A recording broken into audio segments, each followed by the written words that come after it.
दिन एक आदमी ने विधायक जी की कॉन्स्टिट्यूएंसी में ही सुसाइड कर लिया था और सुसाइड नोट एक डायरी थी जिसमें वो विधायक का और कुछ और लोगों के नाम लिख कर गए थे। 306 अटेम्प्ट टू सुसाइड, जिसमें आज तक किसी को सजा नहीं हुई है।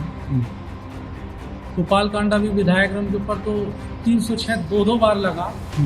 उन्हें राउज एवेन्यू से एक्विटल कर दिया गया क्योंकि भाजपा के विधायक थे। इसमें देखिए 10 साल तक की सजा का प्रावधान होता है। बाकी जज साहब देखेंगे कि भी उनको एविडेंसेस से सारा स्क्रूटनाइज करके देखेंगे कि क्या लग रहा है।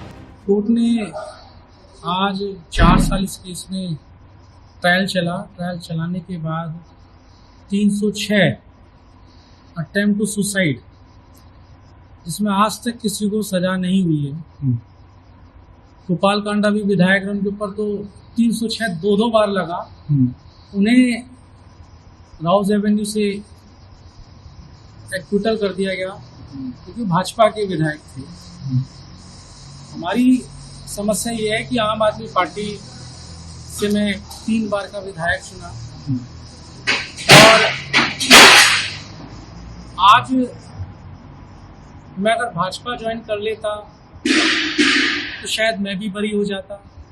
इस पूरे केस पे ट्रायल में कहीं से कहीं तक कुछ भी नहीं था और बस हमें न्यायालय पे भरोसा है। जो भी यहाँ कन्विक्शन मिली है उसे मैं हाई कोर्ट में अपील चैलेंज करूँगा। उसमें देखते हैं दूध का दूध पानी का पानी हो जाएगा। जो भी ये कन्विक्शन है वो गलत कन्विक्शन मुझे दी गई है और भविष्य में सब आपके सामने आ जाएगा।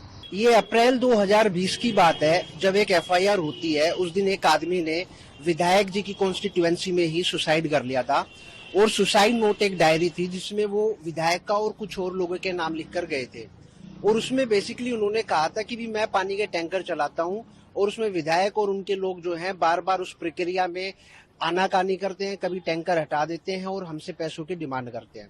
तो उसी के बेसिक पे एफआईआर हुई थी और फिर इनको जेसी भेजा गया था। उसके बाद इनकी हाई कोर्ट से बेल हुई थी। तो सर आज जो कोर्ट ने दोषी ठहराया है तो किन सेक्शंस में दोषी ठहराया है? बेसिकली एफआईआर में तो सिर्फ 306 और 34 आईपीसी सेक्शन लगा हुआ था, पर बाद में अब हमें पता चला कि उनको दोषी ठहराया गया है 306, 120 बी और 34 आईपीसी में। एक्सटॉर्शन के लिए भी ठहराया है। बाकी अभी जजमेंट की कॉपी आएगी, उसके बाद मैं आपको कंफर्म करके बताता हूँ। तो सर ये जो सेक्शंस हैं जैसे 384 है और 306 है, जी। 120 भी है, अगर ये दोषी ठहरा दिए गए हैं तो जब सजा कोर्ट सुनाएगी तो कितनी सजा का प्रावधान है? इसमें देखिए 10 साल तक की सजा का प्रावधान होता है। बाकी जज साहब देखेंगे कि भी उनको एविडेंसेस से सारा स्क्रूटनाइज करके देखेंगे कि क्या लग रहा है। तो फिर वो जज साहब के हाथ में होता है कि वो कितनी सजा दे। अप टू 10 ईयर्स इसमें इम्प्रिजनमेंट होती है। सर ये अगली तारीख इस केस में कब तय की इसमें अगली तारीख अभी जज साहब ने 13 मार्च दी है। उसमें एफिडेविट्स मंगवाए हैं।